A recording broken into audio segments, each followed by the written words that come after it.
been playing around with a couple different decoders for my turnouts since, as you can see, I went with the Bachmann Ez Track for my layout.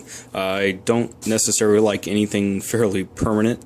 I like the option to be able to move things around, change the layout, need be. So I'm doing like minimal scenery, just grass on the foam and all that. Well, my layout is DCC, and with these turnouts, I decided originally to go with the standard switches. And I know they make decoders for these, but it means I have to run the wires through, and if I decide to change my layout, then I would have a hole here or there or wherever. So that was kind of out of the question. So for the longest, I've actually been running where just like this, and I would manually switch them, which doesn't, you know, if I have a DCC, it doesn't exactly, well, isn't the greatest. So I decided to buy one turnout of Backmann Ez Track that actually has the built-in decoder, which is nice. Since it's nice and flat, it sits. I can lift it up, move it around wherever. However, I don't like the way these switch. You can still do it manually, but these points don't stay. After the train goes across a couple times, it'll actually back off, and this will end up in the middle, which isn't very good and causes derailment. So I'm glad I only bought one of these. Other than that, the decoder itself works, just their mechanism is pretty bad for it just does not like to stay off to one side. So toss that one aside. What I actually came across recently at my local train depot was actually the made by Tam Valley Depot, and it's the singlet servo decoder. And I bought the pack that came with the servo and all, and I was debating on actually setting the servo on the side of the rail. So if that was here, I was going to have the actual little micro air servo, make a little platform and sticks up, so I could run it, you know, use like a push rod. So here's the servo that comes with it. So I thought about kind of mounting it off to the side somehow and having it go in and out, and it would push and all that. Well, then I remembered that with all my RC stuff I've actually used one of these. It's a ultra micro, like 1.7 gram, or it was a 1.7 gram ultra micro linear servo. So it's got the part that just slides back and forth and works pretty good. So it's really small compared to this other servo. So I was like, I wonder if I can fit this under the track. Well, I made a prototype using the servo controller from Tam Valley. I modified one of my Ez Track turnouts and ended up putting the singlet itself actually has LEDs and two push buttons to annotate where your turnout is, and it's meant to be mounted on your fascia, and then you actually use a standard servo with a wire ran through. So the servo would normally be mounted under the layout, and the rod would come up and kind of like a tortoise would be. And you just run the extension straight out to where the singlet turnout controller is, and there you go. Well, since I modified it after looking at the chipset, I figured I did some measurements, and it seemed fairly small. So this is what I came up with. I actually mounted one of these ultra micro servos underneath right there.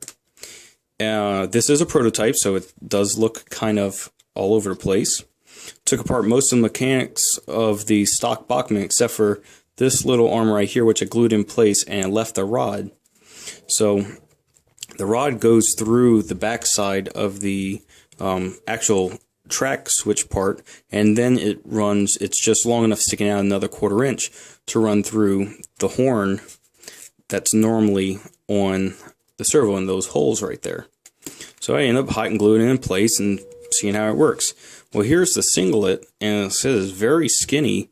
I did take off a couple of the hardware pieces, and I ended up directly soldering onto here. Normally you have a LED directly soldered to the board here and here, and then these push button switches were directly soldered to there and there. So you would actually take this and mount it straight to your fascia. Well, I decided, like I said, it's very skinny to do that. Also, what I did was I took the servos off and mounted them here, which is actually in between my tracks. So all in all, it works pretty good. Push this button for diverge and then hit this button to go straight, and this is how it works. Oh, by the way, to actually use this servo, the normal output on here is right about 5 volts, but the servo can only stand, it's roughly about 3 volts to about 4.2 volts. After contacting Tam Valley, I was told to try with a diode, and I ended up picking up, it was the IN4001 micro mini silicone diode. After playing around with it a little bit, I found out I put those right here on the positive output for the servo, but actually they're back to back, so both bands are facing out, but the voltage for one wasn't dropped enough, and doing this way, it drops the voltage all the way down to about 3.5 volts, which works perfect for this servo. Like I said, this is a prototype and it's very messy, but I've got my blue wires go to the 2 push buttons in the inputs. My orange wire here is actually feeding right off the side of the track for the track pickup. I used the standard wire off of the servo, just cut the tip to run back and hard soldered it here. And then my green wires actually go out to the LEDs and made sure those are right. So when I take this, and whichever position I left it in before, hook this up to my track. So as you can see, when I turn it on, and this is what I like about Ez Track, I can rearrange it however, but there we go. So it's on, obviously, the red and green, and these are dual colored. So when you hit the switch, it changes over, and you can adjust the speed on it. So if you can see, it actually moves really slow the way I have it set up, so it's actually fairly prototypical. So I know obviously the lights aren't. I did that just, you know, to put them somewhere. I thought about mounting them on the side, but figure this way, they're countersunk so that the trains do not have an issue with it. The servo itself gets a little bit of a little buzz going on, but all in all, it's a really good setup so far. I've ran my train over it a couple times here, and I'm not sure if you can see the servo. I did have to cut out for the servo to fit. It was almost just a little too tall, but actually right there I cut that out, and I was actually able to sit further up, and when I hit it over, you can see it.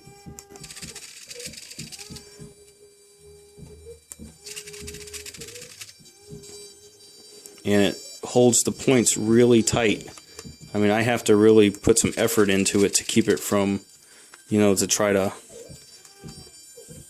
get it to move on over there. So once I put it back, got one of my locomotives here, like to run on it.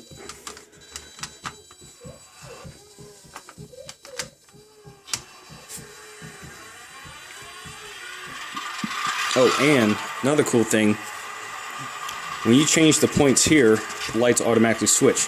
Now, I'm going to use this, select, and when I select it, it changes over. So I'm going to select it again, the same number. I have it on channel or accessory number 1, and as soon as I hit it, the point's going to change and the light's going to change, so it feeds everything. However I have it programmed, it feeds everything through the track. So whether you use the push buttons here or do it remotely, you have your indicators actually switch on it.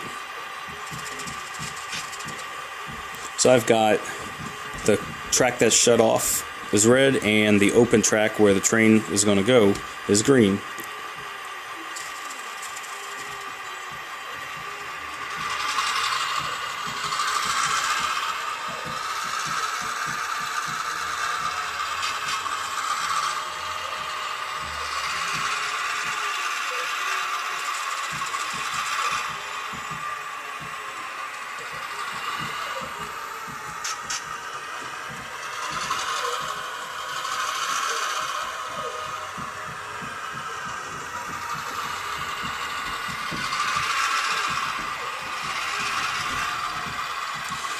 There you go. That's what I did for the modification, and so far it works well. So I'm going to play around with it, try to clean up the wiring a little bit, and I have actually about 14 switches that I will have to convert, so it's going to take me a little bit of time.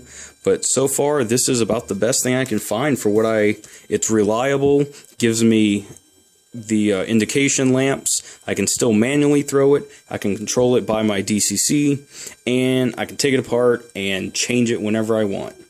So I hope this helps, and just hope somebody else might, if anybody else was looking for something like this. I couldn't find anything like it online, so knowing this does work.